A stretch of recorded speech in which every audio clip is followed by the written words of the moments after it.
Maligayang pagbisita at pagbabalik po sa ating munting channel. Ang tampok na istorya po natin. Laro ang bungo. Ang kwentong ito ay nangyari sa kapatid ng roommate ko nung nag-aaral pa ako, tawagin na lang natin siyang si Jean. Mahilig si Jean mangolekta ng mga laruan, nakadisplay ang mga ito sa kanyang kwarto. Walang sino man ang pwedeng gumalaw ng mga ito kundi siya lang. Dahil dito laging nakakandado ang kanyang kwarto para hindi ito mapasok ng mga pamangkin niya. Medyo mapag-isa si Jean at mas gusto nitong laging mag-isa. Kahit sa trabaho kilalang loner ito.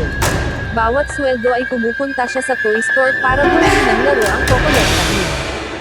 Sweldo nun, at gaya ng dati, ay nagpunta si Jean sa toy store kung saan madalas siyang bumibili ng mga laruan niya. Magsasara na sana ang may-ari pero, dahil sa suki na niya si Jean, ay hinintay niya ito habang nakikipagkwentuhan dito. Abalang-abala si Jean kakapili ng laro ang bibilhin, nang napansin niya ang isang larwang bungo. Naisip niyang bagay, ang laruang yun na pang-display sa Halloween kaya kinuha niya ito at nagtungo na sa counter. Nagtaka ang may-ari ng toy store dahil wala naman daw silang binibentang laro ang bungo, wala ring price tag na nakalagay dito. Maaring naiwan ito ng isa sa kanyang mga customers, at malamang ito ay babalikan ng may-ari kinabukasan.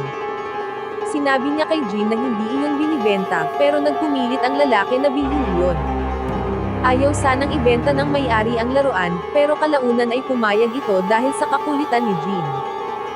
Sinabi nitong ibebenta niya ito kay Jean, pero pag binalikan ito ng may-ari ay dapat na ibalik agad ni Jean ito. Pumayag naman sa kasunduan si Jean, kaya masayang nabili niya ito sa halagang 50 pesos. Pagdating ni Jean sa kanyang bahay ay pinagmasdan niyang maigi ang nabiling laruan. Halatang mamaalin ang laruan na yon kung titingnan ay parang antigo na rin ito. Matapos nitong pagmasdan ay dinisplay niya ito sa bakanteng puwang ng kanyang display cabinet.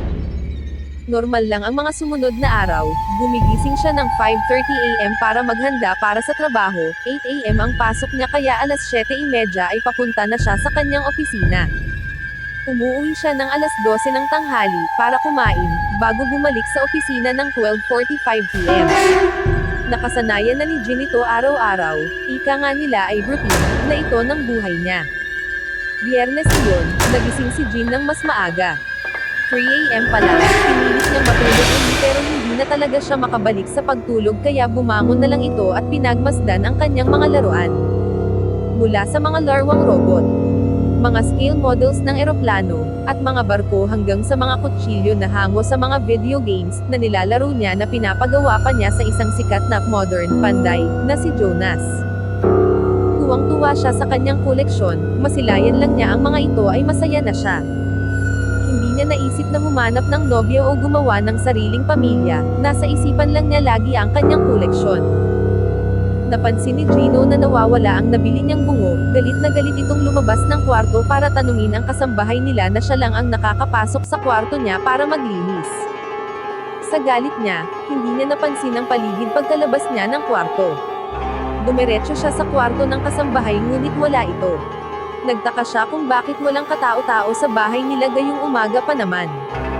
Pagkalingon niya sa kanyang likuran, ay may nasagap ang kanyang mga mata na nakaitim na pumasok sa kwarto ng kanyang mga magulang. Sinundan niya ito ngunit nang sinilip niya ang kwarto ay wala namang tao. Inisip niyang baka malikmata lang ang nakita niya, ngunit muli siyang nakakita ng nakaitim na pumasok naman ngayon sa kusina. Muli niya itong sinundan ngunit gaya ng una ay wala siyang nakitang tao. Medyo natatakot na si Jean, sa mga oras na iyon, nagmadali siyang lumabas ng bahay ngunit pagkabukas niya ng pinto ay wala siyang makita, kadiliman lang ang nasa likod ng pinto.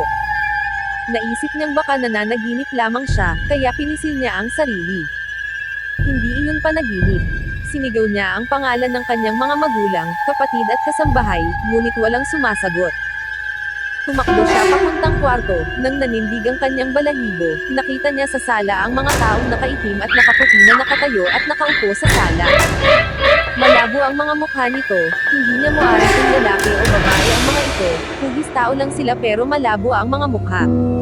Kulto. Engkanto. Walang nakakaalam. Kumaripas siya ng takbo papasok sa kwarto niya at nag-lock ng pinto. Ilang sandali pa'y narinig niya ang mga taong nagbubulungan, marami silang sabay na nagbubulungan, at hindi niya maintindihan ang mga binubulong na naririnig niya. Nilapat niya ang kanyang tenga sa pinto para mas marinig ang mga bulong, nang nagulantang siya sa malakas na katok mula sa labas. Sa takat niya ay napatakbo at napasiksik siya sa ilalim ng kama. Palakas ng palakas ang mga katok, tila masisira ang pinto sa lakas. Kahit hindi niya gawain ay nagdasal siya, pikit matang nagdasal si Jean na sana ay magising siya at panaginip lamang ang mga ito. Laking tuwa niya nang marinig niya ang boses ng kanyang mga magulang, tinatawag nila ang pangalan ni Jean. Tila umiiyak ang mga ito at nag-aalala. Dali-daling sumagot si Jean, at tinawag ang pangalan ng kanyang ina ngunit walang boses na lumalabas sa kanyang bibig. Pinilit niyang sumigaw ngunit tanging ungol lang ang nagagawa niya. Binuksan niya ang pinto ngunit wala siyang nakita sa labas, wala ang mga magulang niya, wala rin ang mga nakaitim at nakaputing nilalang. Paglingon niya sa loob ng kanyang kwarto nakita niya ang kanyang mga magulang at mga kapatid pati ang kanilang kasambahay, umiiyak ang mga ito habang nakapalibot sa kanyang kama. Nagtataka man ay nasiyahan siya na makita ang kanyang pamilya, lumapit siya sa mga ito at nagtanong kung ano ang problema. Ngunit walang boses na lumalabas sa kanyang bibig, gulat na gulat rin siya nang makita ang sarili niya na nakahiga sa kama habang iniiyakan ng mga magulang at kapatid. Biglang lumitaw ang mga nilalang na nakaitim at nakaputi at pilit na hinihila si Jean papalayo sa kanyang mga magulang. Nagpupumiglas siya ngunit wala siyang magawa sa mga ito, masyado silang marami na humihila sa kanya. Patay na ba siya at sinusundan na ng mga nilalang na iyon ang kanyang kaluluwa? Gusto pa sana niyang magpaalam sa kanyang pamilya sa huling pagkakataon ngunit wala na siyang magawa. Tumigil na siya sa pagpupumiglas at hinayaan na lang niya ang mga nilalang na hilain siya. Tanggap na niya ang kanyang kapalaran, tanggap na niyang patay na siya. Narinig niya ang kanyang ama na sinabing hindi na niya maramdaman ang pulso ni Gino, kumagulgol sa pag-iyak ang kanyang ina at kapatid. Hindi niya napansin ang kanyang kasambahay, ito pala ay nakatingin sa kanya na parang nakikita niya si Gino at ang mga nilalang na nakaitim at nakaputi. Parang gustong lumabas ng kasambahay, ngunit nakatayo sa pintuan ang mga nilalang, sumenyas ang kasambahay sa kanya. Parang sinasabi nito na maghintay muna. Kaya muling nagpumiglas si Jean, binuhos niya ang lahat ng kanyang lakas para mahila niya papalayo sa pinto ang mga nilalang. Nang wala nang nakaharang sa pinto ay dali-daling lumabas ang kasambahay, pumunta ito sa likod ng bahay, at kinuha ang bungo na nabili ni Jean. Itinapon pala ng kasambahay ang bungo nang maramdaman ng kasambahay ang panganib nito. May matalas na pakiramdam ang kasambahay at may alam din ito sa okultismo. Galing sa pamilya ng mga manggagamot ang kasambahay at ginamit niya ang mga natutunan niya para tulungan si Jean. Dinasalin, at sinunog ng kasambahay ang bungo. Ibinaon nito ang natitirang abo at diniligan ng langis na may halong mga parte ng halaman. Pagkatapos ay kinuha nito ang basang lupa na nabuhusan ng langis, at dali-daling ipinahid sa katawan ni Jean, na nakahiga sa kama. Pinagalitan ng mga magulang ni Jean ang kasambahay, wala raw itong respeto sa bangkay ng kanilang anak. Nang kapatid ni Jean ang kasambahay palabas ng kwarto, nakangiting lumabas naman ng kwarto ang kasambahay na lalong ikinagalit ng pamilya ni Jean. Tinadyakan ng kapatid ni Jean ang kasambahay na dahilan upang ito ay masugsob sa sahig, at tumama ang mukha nito sa mesa, putok ang mga labi at tumitak-kilay nito na tumayo at lumabas ng bahay. Naramdaman ni Jean na unti-unting nanghihina ang mga nilalang na humihila sa kanya at siya naman ay palakas ng palakas. Nagawa ni Jean na makalapit sa kanyang katawan, hinawakan niya ito at bigla na lang siyang nagising. Naghahabol hininga siyang nagpumilit bumangon sa harap ng gulat na pamilya niya. Napayakap ang ina nito sa kanya, hindi naman nakagalaw ang kanyang ama, sinabi nitong isang milagro ang nangyari. Sa kanilang kasiyahan ay nakalimutan nila ang kasambahay, ni hindi nila inisip na sugatan ito at nahihilong lumabas ng bahay. Ikinuwento ni Jean ang lahat ng nangyari sa kanya, hindi makapaniwala ang kanyang mga magulang sa sinabi niya. Hinanap nila ang kasambahay para magpasalamat at humingi na rin ng tawad sa nagawa ng kanyang kapatid ngunit hindi na nila ito mahanap.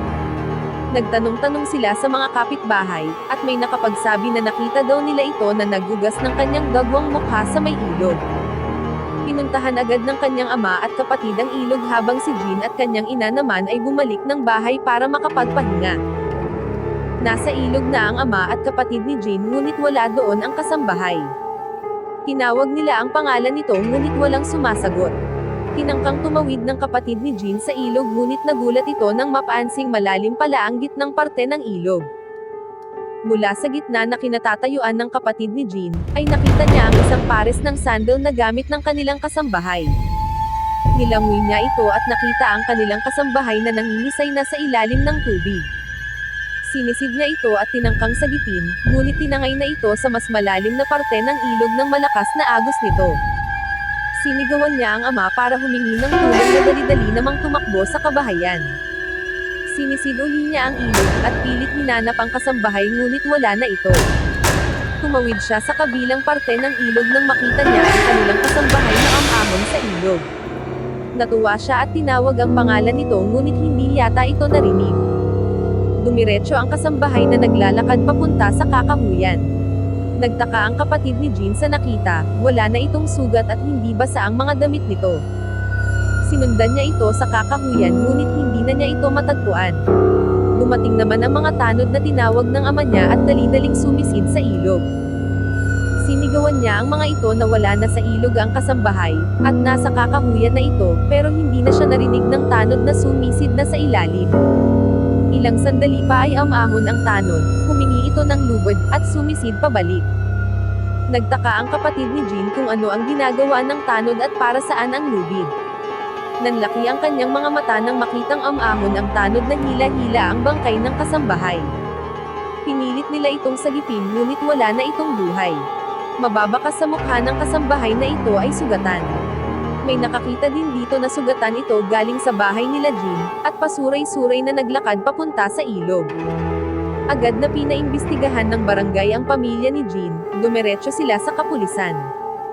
Nasa kasadsaran ng pag-iimbestiga sila nang tumunog ang cellphone ng ama, tumawag ang ina ni Jean, ito ay umiiyak. Patay na daw si Jean, para raw itong nalulunod sa tubig, hindi makahinga at sumisigaw ng tulong. Naisalbo nga ng kasambahay ang buhay ni Jean mula sa sumpa ng bungo, ngunit dahil sa nangyari ay naging magkarugtong ang kanilang buhay. Pati ang paraan ng pagkamatay nila ay magkapareha. Sa pagkakataong iyon ay inamin na rin ng kapatid ni Jean ang kanyang nagawa sa kasambahay na humantong sa pag-alis nito sa bahay. Dumaan ng isang linggo, nakaburol sa bahay nila si Jean. Nakakulong naman ang kapatid nito dahil sa nangyari sa kanilang kasambahay. Sinasabing muling nakita ang larwang bungo sa isang tindahan ng mga laruan.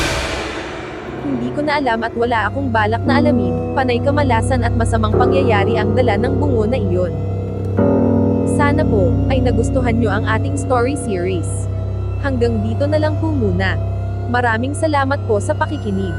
Pwede po bang humingi ng subscribe? Bilang pagsuporta sa ating munting channel. Hanggang sa susunod po muli. Stay safe and God bless.